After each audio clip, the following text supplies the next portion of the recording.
DRA Toyota Wigo 2020. Ang gagawin natin dito PMS tapos ipakondisyon kasi ibiyahin nila ng malayo-layo. Sabi ng may-ari, change oil. At maglinis lang tayo ng spark plug kasi sabi ng may-ari ay bago pa daw ang spark plug dito. At papalitan din natin ng air filter. At lagyan din natin ng cabin filter kasi pagtanggal natin ng una ay wala na yan, tinanggalan na yan. Ito na yung ikabit natin na bago.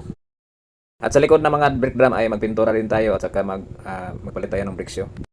Mag-brake cleaning na rin para may isang trabaho. Tapos sa harap, ganun pa rin. Check din natin ang brake pad. Saka pinturahan din ang caliper.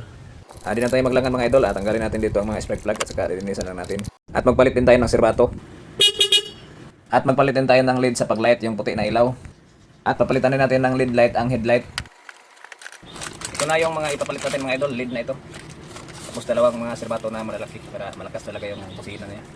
At papalitan din natin ang muffler dito sa likod. Ito yung ikabit natin, dito yan siya. Ganyan. Okay.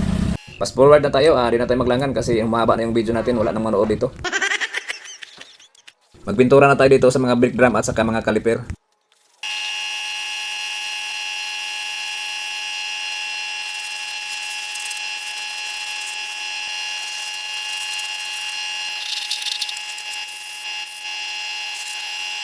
At pagkatapos nating napinturahan ang mga brake drum at saka mga caliper ay nagpalit na tayo dito ng isang set na brake shoe sa likod.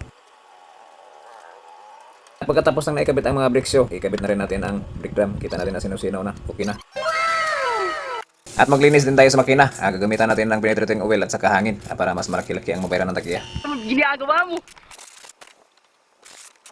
Ayan, kita natin na sinaw-sinaw na. Okay na. At pagkatapos nating nagawa lahat ng mga job order ay nag-test na tayo dito sa paglight, headlight at saka serbato. Off.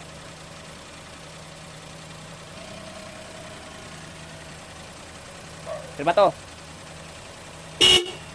Isa pa. Ayan, kita naman natin na okay na ang headlight, backlight at saka serbato.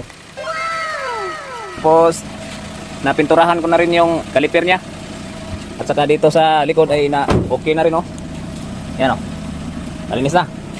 Saka dito sa tambutso niya, yan, maganda na yung tunog. Okay. Tapos dito, yan. Yan.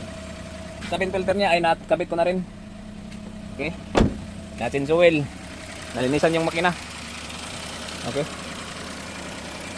Tapos nadagdagan ng coolant at saka washer fluid. Okay na. Toyota Wigo. Ganda na yung white na. Okay. Ayos na.